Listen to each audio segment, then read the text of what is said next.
রে এরকম অবস্থা যদি থেকে যায় আমি আদম বানাবো, শীষ বানাবো, নবী মুহাম্মাদের কওমদের বানাবো, আমার বান্দা তৈরি করব, তারা বসবাস করতে পারবে না, বসবাস করতে পারবে না।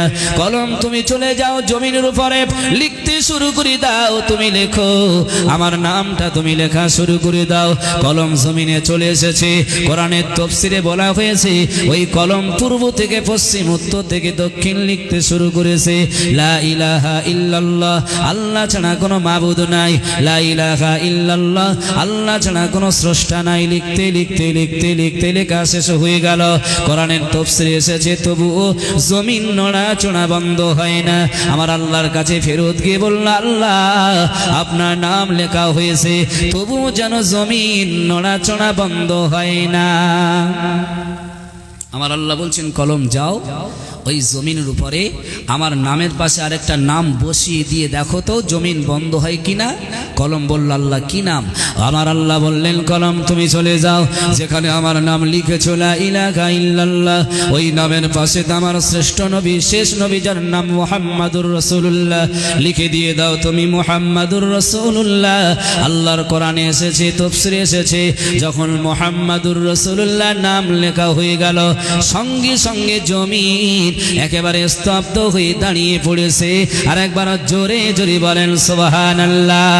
ও মুসলমান ভাইয়েরা, বাবাজিরা, আজকে আপনাদের কাছে কোরআন দিয়ে হাদিস দিয়ে বোঝাতে চাইবো, যারা নবীকে ভালোবেসেছে, নবীর সঙ্গে মহাব্বত রেখেছে, সে শয়নে হতে পারে, জাগরণে হতে পারে, নামাজে হতে পারে, ইবাদতে হতে পারে, খাওয়ায় হতে পারে, ব্যবসায় হতে পারে, বাণিজ্যতে হতে পারে, যারা নবীর সঙ্গে ভালোবাসা রেখেছে, কোরআনে এসেছে আমার আল্লাহ রাব্বুল আলামিন ওই মানুষদের দুনিয়ায় কোনো দুঃখ ব্যথা বেদনা কষ্ট রাখবে না, পরকালেও আল্লাহ তাদের জন্য সুখের ব্যবস্থা রেখে দিয়েছেন। একবার জোরে বলেন সুবহানাল্লাহ।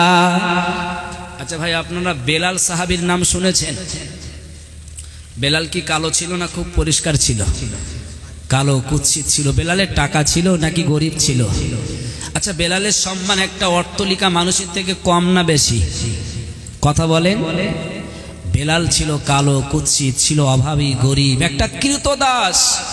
তার থেকে যারা কোটি কোটি টাকা সম্পত্তি ছিল, তার থেকে তার সম্মান ছিল অনেক বেশি, ঠিক না বেঠিক?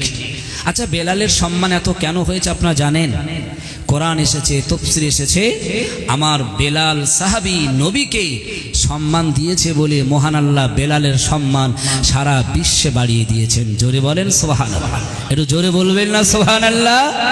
কিভাবে সম্মান দিলেন? আপনার জ্ঞানী মানুষ, বিভিন্ন জায়গায় ওয়াজ শুনেছেন, আলোচনা শুনেন, মোবাইল টিভি টেলিভিশনে, আপনারা বলতে পারবেন সারা বিশ্বের জমিনে, আকাশ জমিন সারা পৃথিবীর জমিনে সর্বপ্রথম যিনি আজান দিয়েছিল তিনি কে? কথা বলেন। বেলাল না, তাফসীরে বলা হয়েছে যিনি সর্বপ্রথম আজান দিয়েছিলেন তিনি হলেন ফেরেশতাদের বড় ফেরেশতা, যার নাম হলো জিবরিল। ওই ফেরেশতা জিবরিল আসমানে দাঁড়িয়ে দাঁড়িয়ে মহান আল্লাহর আদেশে আজান দিয়েছিলেন। আল্লাহু আকবার। আর ওই আজানের ধ্বনি আমার আপনার নবীর কানে পৌঁছেছেন, আর নবী সেই আজানের ধ্বনি মুখস্থ করে বেলালকে শিখিয়ে দিয়েছে। অতএব বেলাল পৃথিবীতে প্রথমবারের মতন পৃথিবীতে আজান দিয়েছেন বেলাল, আর বেলালের আগে আকাশ জমিনের মধ্যে আজান দিয়েছিলেন জিবরিল আমিন। জোরে বলেন সুবহানাল্লাহ। বেলাল কতটা ভালোবেসেছিল লক্ষ্য করেন। আমার আল্লাহ পাক বললেন, নবী তুমি চলে যাও কাবা প্রাঙ্গণে, কাবাতে গিয়ে মানুষদের ডাক দাও, আহ্বান করো নামাজের মাধ্যমে। ভাইরা বাবাজিরা, বেলাল সাহাবীকে নিয়ে আমার আপনার নবী, সোনার নবী, মায়ার নবী, মমতা ভরা নবী অন্যান্য সাহাবীদের নিয়ে চলে গেলেন কাবা শরীফের চত্বরে। বেলালকে বললেন, বেলাল রে তুমি আর দেরি করো না, আজান দিয়ে দাও, আমার আজান দিয়ে দাও, আল্লাহর ধ্বনি তুমি শুরু করে দাও। বেলাল কাবা শরীফের ছাদের উপরে উঠে দাঁড়ালেন, আজান দেবেন, আল্লাহু আকবার বলে আজান দেবেন। ও ভাইয়েরা বাবাজিরা, দমদমা গ্রামের মানুষেরা সত্যি কথা বলবে, আপনাদের এলাকার মুয়াজ্জিনরা যখন আজান দেয় পূর্ব দিকে না, দক্ষিণ দিকে না, পশ্চিম দিকে মুখ করে? যদি কোনো মুয়াজ্জিন একবার উত্তর দিকে মুখ করে নামাজ আজান দেয় জুমার দিনে, লোক বলবে মুয়াজ্জিনের মাথা খারাপ হয়ে গেছে, ঠিক না বেঠিক? ঠিক তো নাকি? এখন বেলালকে যখন নবী বললেন আজান দাও, বেলাল কাবা শরীফের ছাদের উপরে উঠলেন। তাফসীরের ঘটনা, বেলাল উঠে দেখছে যে আমাকে নবী আজান দিতে বলেছেন, কিন্তু কোন দিকে মুখ করে আজান দেব? কাবা তো আমার নিচে, যদি আজান দিতে হয় কাবাকে সামনে রেখে আজান দেব, কিন্তু কাবা তো আমার সামনে নাই। ভাইরা বাবাজিরা, বেলাল এবারে লক্ষ্য করে দেখছেন, উত্তর দিকে দেখেন কিছুই নাই, ও পূর্ব দিকে দেখেন কিছুই নাই, দক্ষিণ দিকে দেখে কিছুই নাই, পূর্ব দিকে দেখে কিছুই নাই, পশ্চিম দিকে দেখে কিছুই নাই। বেলাল খুঁজতে খুঁজতে আবার কানে হাত দিয়ে দাঁড়িয়ে রয়েছে আজান দেবেন। অটোমেটিক কিছুক্ষণ পরে লক্ষ্য করে বেলাল চিন্তা করলেন, আমি রাসূলুল্লাহর সাহাবী হযরতে বেলাল হতাম না যে নবী না আসলে, যে নবী না আসলে কাবা শরীফে দাঁড়িয়েছি, এই কাবা তৈরি হতো না। আমি বেলাল যে আজান দেব, আজানও তৈরি হতো না যে নবী না আসলে। অতএব আমার সামনে কাবাকে রেখে আজান দেওয়াটা জরুরি, কিন্তু কাবার উপরে দাঁড়িয়েছে, আমি কোন দিকে মুখ করে আজান দেব? ও ভাইয়েরা বাবাজিরা, বেলাল আর দেরি করলো না, সঙ্গে সঙ্গে সঙ্গে খুঁজতে খুঁজতে খুঁজতে লক্ষ্য করলো আমার আপনার নবী, সোনার নবী মুহাম্মাদুর রাসূলুল্লাহ যেই দিকে না দাঁড়িয়ে রয়েছে, নবীর দিকে মুখ করে বেলাল আজান শুরু করে দিয়েছে। একবার জোরে জোরে বলেন সুবহানাল্লাহ। আজান শেষ হয়ে গেল, নবী বেলালকে বললেন, বেলাল তুমি সত্যি কথা বলবে, আজান দিতে গেলে কাবা শরীফের দিকে মুখ করে দিতে হয়। ও বেলাল, তুমি কাবার সাথে উঠলে আজান দেওয়ার জন্য, কিন্তু আমার দিকে মুখ করে তুমি আজান দিয়েছো কেন? বেলাল বললেন, ইয়া রাসূলুল্লাহ, ইয়া হাবিবাল্লাহ, হুজুর আপনি হলেন কাবার থেকে কাবা, বড় কাবা, তাই আমি বেলাল আপনাকে এত ভালোবাসি, মহাব্বত করি, আপনি যেখানে থাকবেন আমি বেলাল সেখানে আপনাকে পিছনে রেখে আজান দিই কি করে? তাই আমার মনে ধারণা হলো যে রাসূল না হলে কাবা হতো না, যে নবী না হলে আমি বেলাল হতাম না। সেই বেলাল আমি রাসূলের সামনে রেখে কাবার থেকে সম্মান দিয়ে আমি আজান দিয়ে দিয়েছি। আর একবার জোরে বলা যাবে কি সুবহানাল্লাহ?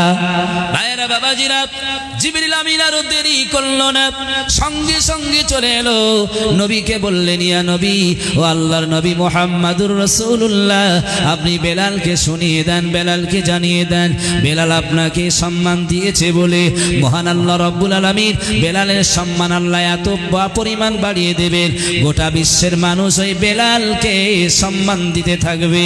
আর একবার জোরে যদি বলেন সুবহানাল্লাহ। ওই জন্য মহান আল্লাহ বলেছেন, কুল ইন কুনতুম তুহিব্বুনাল্লাহ ফাত্তাবিউনি ইউহিব্বুকুমুল্লাহ। নবীকে যারা সম্মান দিতে শেখে, যারা নবীকে সম্মান দেয়, আমি আল্লাহ বলছি ওই নবীর সম্মান দেওয়ার কারণে আমি আল্লাহ আমার সম্মান দেওয়া হয়। একবার জোরে বলেন সুবহানাল্লাহ। একবার মহাব্বতে দরুদ, আল্লাহুম্মা সাল্লি আলা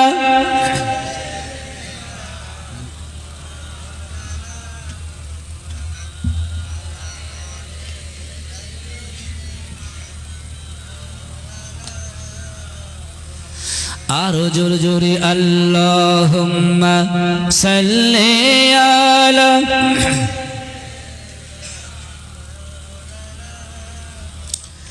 ওয়া আলা আলি সাইয়্যিদিনা। এলেন সবার শেষে হে প্রিয় রাসূল, আমিনার ভাঙা ঘরে তুমি ফোটা ফুল, আমিনার ভাঙা ঘরে তুমি ফোটা ফুল। আসিল হালিমা সবারই পরে, অবশেষে নিয়ে গেল তার আপন ঘরে।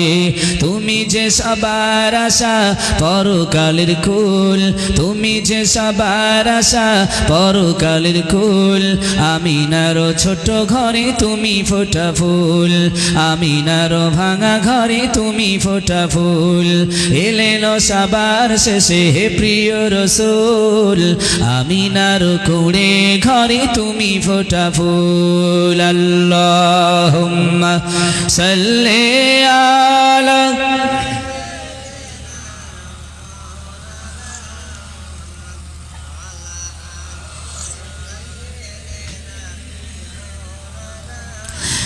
তোমারি গুণগান সারা দুনিয়ায়, মাতুয়ারা হলাম তোমারি সোয়ায়।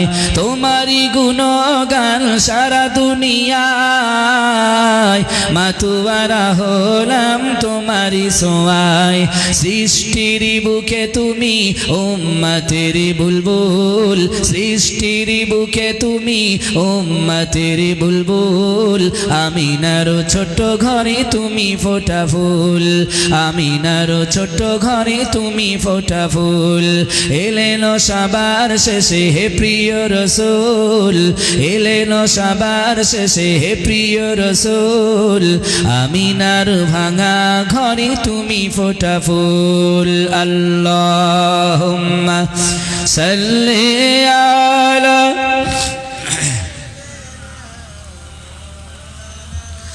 وعلى آل سيدنا ভাইরা বাবাজিরা আজকে আলোচনা করব নবীকে যারা সম্মান দিয়েছে নবীকে যারা সম্মান দেবে বর্তমানে অতীতে ভবিষ্যতে আমার আল্লাহ রাব্বুল আলামিন তাদের সম্মান এই দুনিয়ায় বাড়িয়ে দেবে হাসরের ময়দানে বাড়িয়ে দেবে কিয়ামতের দিনও বাড়িয়ে দেবে যারা নবীকে সম্মান দেবে মহান আল্লাহ রাব্বুল আলামিন কেমন তাদের সম্মান দেয় লক্ষ্য করেন ও ভাইরা বাবাজিরা নবীর সম্মান কারা দিয়েছে কেমন অবস্থায় দিয়েছে বলতে গিয়ে ছোট্ট একটা ওয়াকিয়া মনে পড়ে গেছে কিতাবের আলোচনা রয়েছে মিশকাতুল মাসাবি পড়েছে তাফসীরের কিতাব পড়েছে অনেক হাদিসের গ্রন্থ পড়েছে একটা ওয়াকিয়া মনে পড়েছে আমার আপনার নবীর সাহাবী হযরতে বেলাল যখন মদিনার মসজিদে আযান দিতেন হাইয়া আলাস সালাহ হাইয়া আলাল ফালাহ যখন বলতেন মানুষেরকে ডাক দেওয়া হতো তোমরা নামাজের দিকে এসো নামাজের দিকে এসো মানুষেরা নামাজের দিকে চলে আসতো একদিন বেলাল আযান দিলেন ফজরের সময় বললেন হাইয়া আলাল সালাহ জায়গায়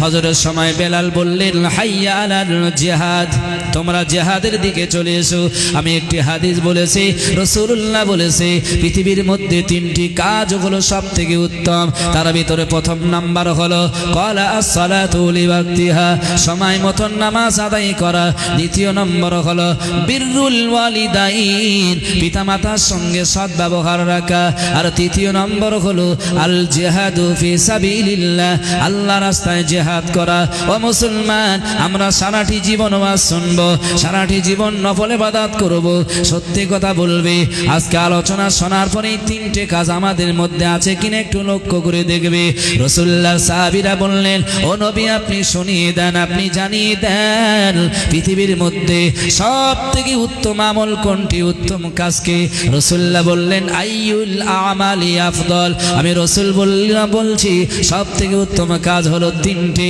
তার ভিতরে প্রথম নাম্বার হলো ক্বালা আস-সালাতু লিওয়াক্তিহা সময় মতো নামাজ আদায় করা ও মুসলমান সত্যি কথা বলবে আমরা নবীকে ভালোবাসি আল্লাহকে ভালোবাসি কিন্তু সময় মতো নামাজ আমাদের হয় কিনা বলেন হয় কি বলে মনে হয় ভাইরা বাবাজিরা রাসূলুল্লাহ বলেছে বিররুল ওয়ালিদাইন পিতামাতার সঙ্গে সৎ ব্যবহার রাখা আর পিতামাতার সঙ্গে সৎ ব্যবহার যখন রাখবে সেটাই হলো সবথেকে উত্তম আমল আর তৃতীয় নম্বর বললেন আল জিহাদু ফি সাবিলিল্লাহ আল্লাহর রাস্তায় জিহাদ করা ও ভাইরা বাবাজিরা আমি এই যে ওয়াকিয়া বলছিলাম তাফসীরের ঘটনা হাদিসের ঘটনা আল্লাহর নবীর সাহাবী হযরতে বেলাল আযান দিয়েছে হাইয়া আলাস সালার জায়গায় বললেন হাইয়া আলাল জিহাদ তোমরা নামাজের দিকে এসো না বরং তোমরা এখন জিহাদের দিকে চলে এসো বেলালের আযান শুনে একজন মহিলা মদিনার মসজিদের পাশে এসে নামাজ আদায় করতেন কিন্তু যখন ওই আযানের ওই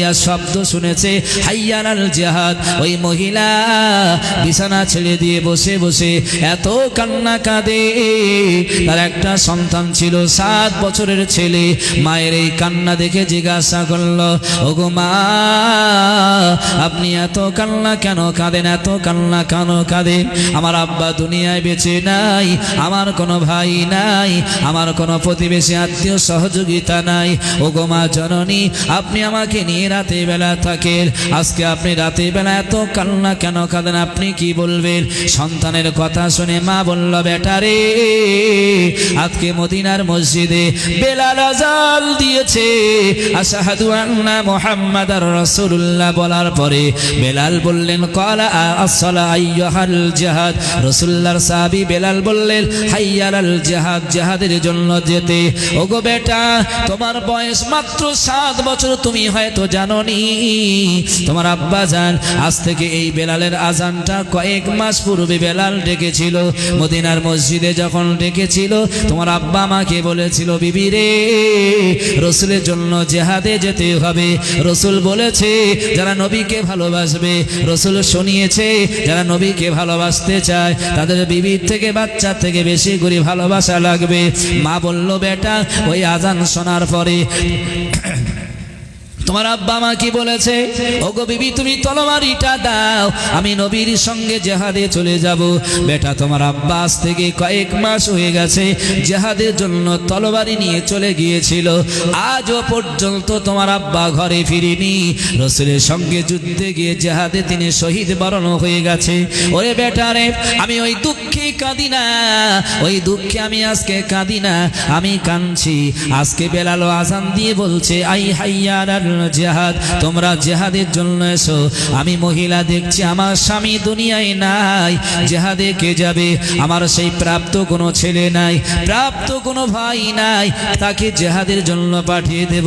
কারণ আমি তোমার মা নবীকে এত ভালোবাসি, মহব্বত করি, নবীকে এত ভালোবেসে ফেলেছি, যদি জিহাদে কাউকে পাঠিয়ে দিতাম আমি মা জননী আমার মনটা আনন্দিত হতো।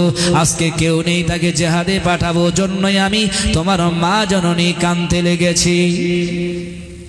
আজকে তোমার আব্বাও যদি থাকতো আমি জিহাদের ময়দানে পাঠিয়ে সঙ্গে সঙ্গে আমার মনটা খুশি হয়ে যেত। আজ রাসূলের জন্য জিহাদে যাবার বেলাল ডাক দিয়েছে, আমার মনটা বড় দুঃখিত, কষ্টে পড়েছে, কেউ নেই প্রাপ্ত যে তাকে জিহাদের জন্য পাঠিয়ে দেব। সঙ্গে সঙ্গে ছোট্ট ছেলে 7 বছরের ছেলে বলছে মা, যদি আপনি কিছু না মনে করেন, আমি 7 বছরের ছেলে, আমি রাসূলের সঙ্গে জিহাদে গিয়ে মুজাহিদ হতে চাই। জোরে বলেন সুবহানাল্লাহ। মায়ের কান্না বন্ধ করে ছেলেকে নিয়ে মদিনার মসজিদের নববী শরীফের দিকে চলে যাচ্ছে। ভাইরা বাবাজিরা, মা ওই ছোট্ট ছেলে 7 বছরের ছেলে কোলে করে বুকে করে নিয়ে নবীর দরবারে মদিনার মসজিদের কাছে পৌঁছে গেল। তখন মদিনার ওই মহিলা লক্ষ্য করে দেখলো মা জননী দেখছেন বিশ্বনবী জনাবে মুহাম্মাদুর রাসূলুল্লাহ তখন সাহাবীদের নিয়ে বসে বসে বসে নামাজের পরে তিনি লিস্ট তৈরি করছে, কে কে যুদ্ধে যাবে। আবু বকরের নাম লেখা হয়ে গেল, ওমরের নাম লেখা হলো, উসমান আলীর নাম লেখা হলো, অন্যান্য সাহাবীদের নামও লেখা চলছে, লিস্ট তৈরি হচ্ছে কারা কারা জিহাদে যাবে। ইতিমধ্যে মহিলা তারা ছোট্ট ছেলেকে কোলে করে নিয়ে দাঁড়িয়ে রয়েছে।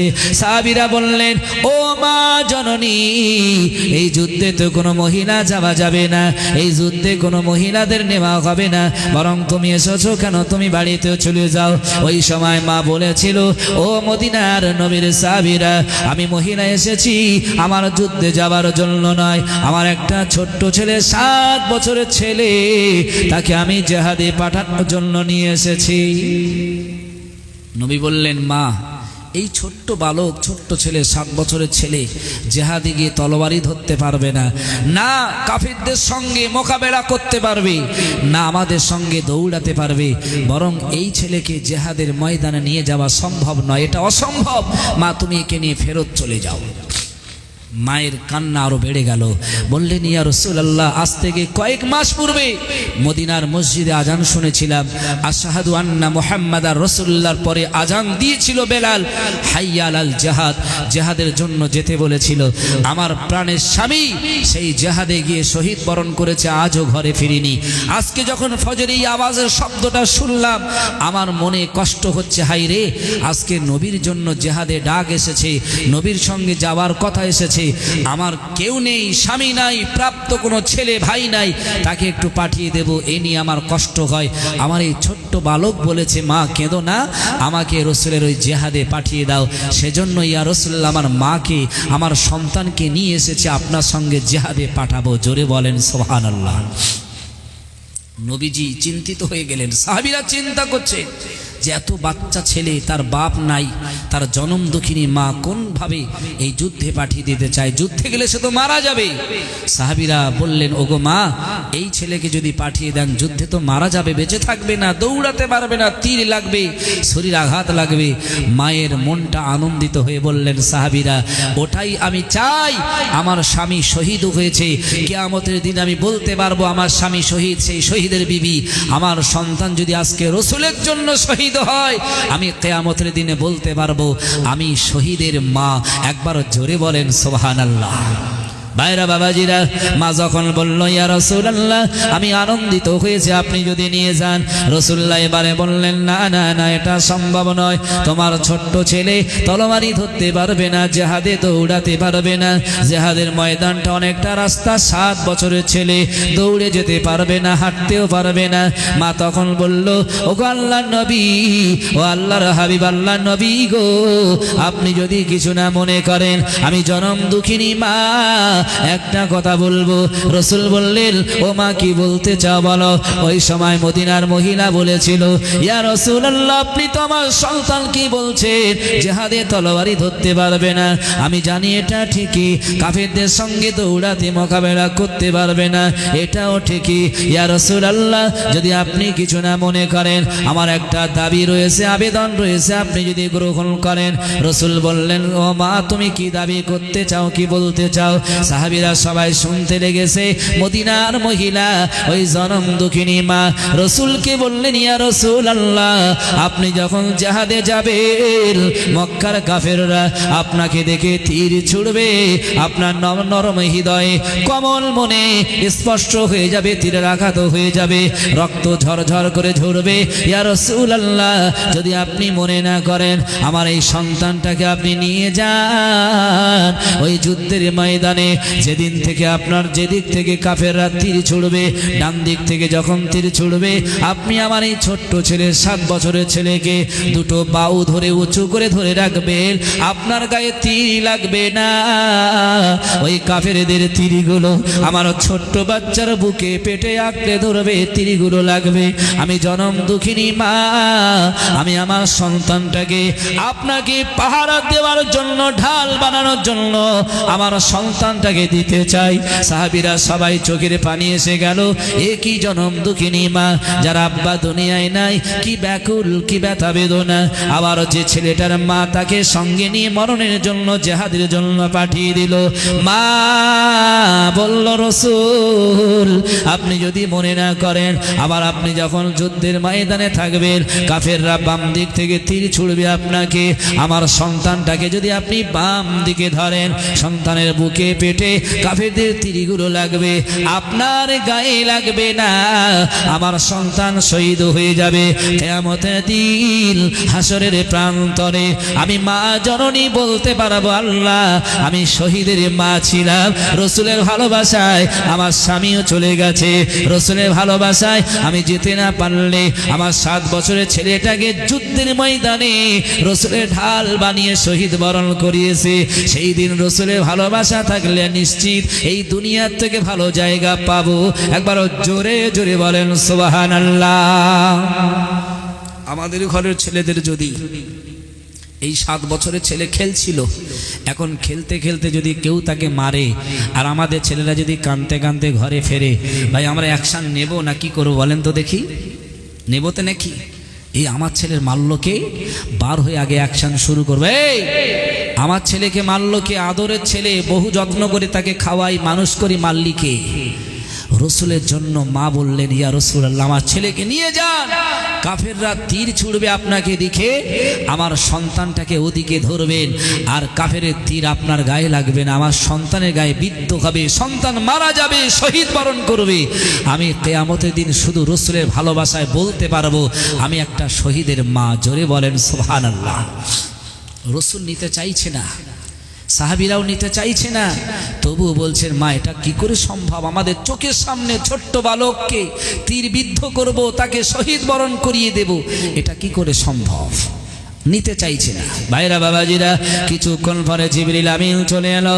জিবরিল আমিন এসে বললেন, ওগো আল্লাহর নবী, আল্লাহর হাবিব, আপনি রাগ কাঁদবেন না, আপনি মনে দুঃখ নেবেন না, আপনি জানেন কি শোনেন কি জানেন না, মহান আল্লাহ রব্বুল আলামিন ফেরেশতাদের নিয়ে মিটিল মাশওয়ারা করেছে। এই যে ছোট্ট বাচ্চা ছেলেটা আপনি জিহাদে নিতে চাইছেন না, জিহাদে নেবেন না, না না না, মহান আল্লাহ রব্বুল আলামিন এই ছোট্ট বালকের নাম আল্লাহ জান্নাতে মুজাহিদ হিসাবে গ্রহণ করে লিখে লিখেছে। আর একবার জোরে জোরে বলেন সুবহানাল্লাহ। এর নামটা মুজাহিদ হিসাবে আল্লাহ জান্নাতে লিখে নিয়েছে। রসুল বললেন, ও মা, এই সন্তানটাকে আর পাঠাতে হবে না, বরং আল্লাহ তোমার এই মনটা পরীক্ষা করে দেখে নিয়েছে তুমি তোমার সন্তানকে নিয়ে তুমি রসুলকে কতটা ভালোবাসো। আজকে আমি রসুল্লাহ দিনের জন্য জেহাদের ময়দানে যাব, দিনটাকে বাঁচানোর জন্য জেহাদের ময়দানে যাব, বেদিন বেঈমানদের সঙ্গে যুদ্ধে লিপ্ত হব। মা, তুমি তোমার সন্তানটাকে শহীদ বরণ করাতে চাইছিলে, আমার আল্লাহ ইন্নাল্লাহা সামিউম বাসীর সব কিছু দেখে নিয়েছে।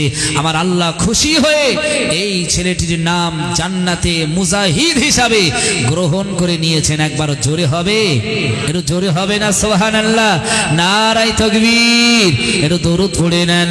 আল্লাহুম্মা সাল্লি আলা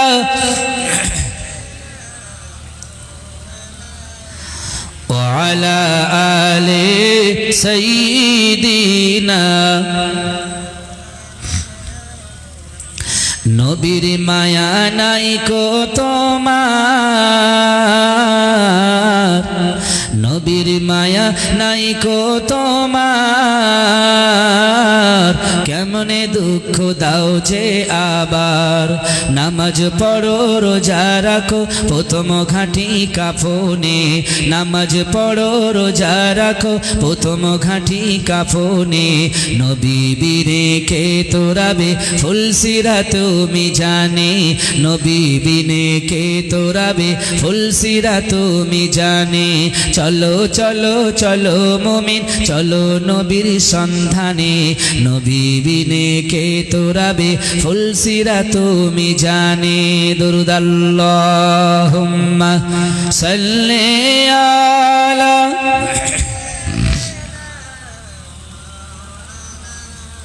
ওয়া আলা আলি সাইয়্যিদিনা। এমন এতিম নবী আমার, পিতা মাতা নাই কো তাহার।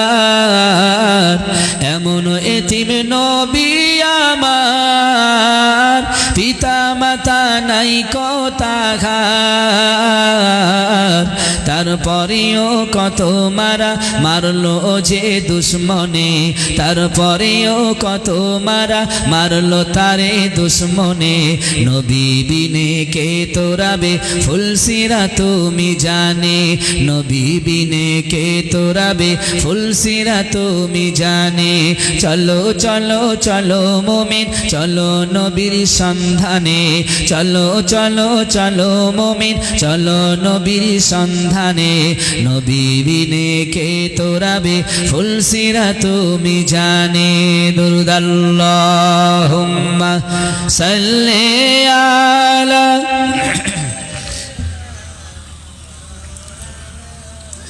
ওয়া আলা আলি সাইয়্যিদিনা। ভাই সত্যি কথা বলবে, রসুলের ভালোবাসা আজ আমাদের মনে আছে না নেই? কথা বলেন। ছিল বলেই মাহফিলে বসেছেন, ঠিক না বেঠিক? আর যাদের ভালোবাসা বিড়ির সঙ্গে, তারা কিন্তু দেখবেন এখনো সাইডে বসে টানছে বিড়ি, ঠিক না বেঠিক? ওরা মনে করছে টেনশন হয়েছে, বিড়ি খেয়ে একটু টেনশন কমাই। আচ্ছা, বিড়ি খেয়ে টেনশন বাড়ে না কমে? সত্যি কথা বলেন তো। বিজ্ঞান বলছে বিড়ি খেয়ে আরও টেনশন বেড়ে যায়, টেনশন কমে না। আর আপনারা জ্ঞানী মানুষ, রসুলকে ভালোবাসেন বলে, টেনশন কমাবেন বলে এই মাহফিলে বসেছেন। কসম দিয়ে বলছি আল্লাহ কোরআনে বলেছে ইন্নাল্লাহা সামিউম বাসির। ওরে দমদমা গ্রামের মানুষেরা শুনে রেখে দে, আমেরিকার মানুষ স্যাটেলাইট তৈরি করেছে, ইন্দোনেশিয়ার মানুষ তৈরি করেছে, ভারতের সরকার তৈরি করেছে। এক দেশ থেকে অপর দেশের খবর দেখছে, কি হচ্ছে সেটাও জানছে, মাটির তলায় কি আছে সেও দেখছে, অতল সমুদ্রের পানির তলায় কি আছে সেটা দেখছে। আমি আল্লাহ যে ব্রেন দিয়েছি তাই দিয়ে যদি এত কিছু করতে পারে, আমি আল্লাহ বলছি ইন্নাল্লাহা সামিউম বাসির, তার থেকে আরো শক্তিমান আসমান থেকে আর সে মহল্লা থেকে আমি দেখছি কারা নবীর ভালোবাসায় মাহফিলে বসে বসে নবীর কথা, কোরআনের কথা শুনছে। তবে তোরা শুনে রেখে দে ইন্নাল্লাহা লা ইখলিফুল মিয়াদ, তোদের জন্য আমি ওয়াদা করেছি ইয়া আইয়ুহাল্লাযীনা আমানু ইযা কিলা লাকুম তাফাসসাহু ফিল মাজালিসি ফাফসাহু ইয়াফসাহিল্লাহু লাকুম। যারা এই কোরআনের মাহফিলে বসেছে আমি আল্লাহ ওদেরকে ডেকে ডেকে এই নকশা ধরে কিয়ামতের দিন আমার জান্নাতে বসার সুযোগ করে দেব। জোরে বলেন, জোরে হবে না সুবহানাল্লাহ? এটা মহান আল্লাহর ওয়াদা। আচ্ছা আপনারা কেউ বলতে পারবেন মহান আল্লাহ যেটা ওয়াদা করেছেন সেটা ভঙ্গ করবেন কি কোনো দিন? আল্লাহ বলছে ইন্নাল্লাহা লা ইখলিফুল মিয়াদ, আমি আল্লাহ যেটা ওয়াদা করি সেটা কোনোদিন ভঙ্গ করি না। জোরে বলেন সুবহানাল্লাহ। অতএব নবীর ভালোবাসা রাখেন, দেখবেন আমি আপনি আপনারা দুনিয়াতে শান্তির জায়গা খুঁজে পাবো, শান্তিতে থাকতে পারবো, আর কিয়ামতের দিন হাসরের প্রান্তরে নবীর ভালোবাসার জন্য জান্নাতে যেতেও পারবো। ঠিক না বেঠিক? আর যদি নবীর ভালোবাসা না থাকে, পৃথিবীতে যদি ভালোবাসেন সালমান খানের, ভালোবাসেন যদি বিভিন্ন নেতা নেত্রীর যাদের ভিতরে সুন্নত আকীদা নেই, নবীর আদর্শ নেই, দেখবেন কিয়ামতের দিনে কোরআন বলছে তোমার সেই হাসর হবে তাদের সঙ্গে, সেদিন তুমি বোকা বব্বর হয়ে যাবে। ঠিক না বে ঠিক? ভাইরা বাবাজিরা, তাই আমি একটি হাদিস পড়েছিলাম, আল্লাহ নয় বলেছে পৃথিবীতে তিন শ্রেণীর মানুষেরা যত নামাজ পড়বে, যত রোজা করবে, যত ইবাদত করবে, যাই করুক না কেন, ওই তিন শ্রেণীর মানুষেরা কোনোদিন জান্নাতে যাবে না, কোনোদিন জান্নাতে প্রবেশ করবে না, বরং তাদের জন্য মহান আল্লাহ জান্নাতটাকে হারাম করে দিয়ে দেবেন। ও ভাইরা বাবাজিরা, আর মাত্র কটা দিন পরে শবে বরাতের চাঁদ উঠবে, শবে বরাতের রাত আসবে, চাঁদ উঠে গেছে, তার কটা দিন পরে রমজান মাস আসবে। রমজান মাসে একটা রাত রয়েছে লাইলাতুল কদর, যাকে বলা হয়, কোরআনে এসেছে ইন্না আনজালনাহু ফি লাইলাতিল কদর। মহান আল্লাহ বললেন তোমাদের জন্য নিশ্চয়ই আমি আল্লাহ অবতীর্ণ করেছি লাইলাতুল, একটা মহা সম্মানিত রাত। ওমা আদরাকা মা লাইলাতুল কদর, তোমরা কি জানো সেই লাইলাতুল কদরটা কি? মহান আল্লাহ বললেন লাইলাতুল কদরি খায়রুম মিন আলফি শাহর, আমি আল্লাহ বলছি হাজার মাসের থেকেও ওই লাইলাতুল কদর রাতটা আরো বেশি উত্তম। একবার জোরে বলেন সুবহানাল্লাহ। হাজার রাতের থেকে, রাত্রে থেকে, মাসের থেকে উত্তম। আল্লাহ বললেন তানাজ্জালুল মালাইকাতু ওয়ার রূহু।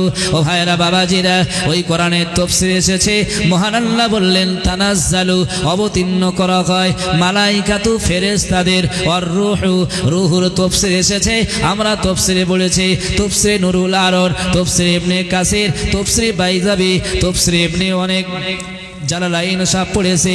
তাফসীরে রূহু শব্দের অর্থ এসেছে মহান আল্লাহ রাব্বুল আলামিন রূহু শব্দের অর্থ বলতে জিবরিল আমিনকে পৃথিবীতে পাঠিয়ে দেবেন। ওই রাত্রে জিবরিল আমিন সব থেকে বড় ফেরেশতা, আর সেই পৃথিবীতে কি করবেন জানেন? লাইলাতুল বরাতে আমরা আমাদের আত্মীয়দের কবরের কাছে গিয়ে একটু জিয়ারত করি না? আপনারা করেন তো নাকি? রাত্রেবেলা ঘরে নামাজ পড়ে দোয়া চান তো নাকি? নামাজের পরে আপনার হাত তুলবেন তো নাকি? আমার আল্লাহ বলছে তানাজ্জালুল মালাইকাতু ওয়ার রূহু, এর তাফসীরে কারকরা বিস্তারিত বর্ণনা করে বলছে ওই রাত্রে ফেরেশতারাও আসবে, সেই সঙ্গে সবথেকে বড় ফেরেশতা, যে ফেরেশতা নবীদের কাছে আসতো, ওই ফেরেশতা জিবরিল তিনিও আসবে, এসে সমস্ত বান্দাদের সঙ্গে শামিল হয়ে আমি আল্লাহ আমার দরবারে হাত তুলবে। আর যখন ফেরেশতারাও থাকবে তাদের সঙ্গে, আমি আল্লাহ তাদের দোয়া, তাদের মাগফিরাত কোনোদিন ফেলতে পারি না, বরং ফেরেশতাদের সম্মানে তাদের দোয়াটা আমি আল্লাহ কবুল করি। জোরে বলেন সুবহানাল্লাহ। যদি আপনাদের এলাকায় এমএলএ আসে আপনার খুশি হবেন? লোক বেশি হবে না? হবে না?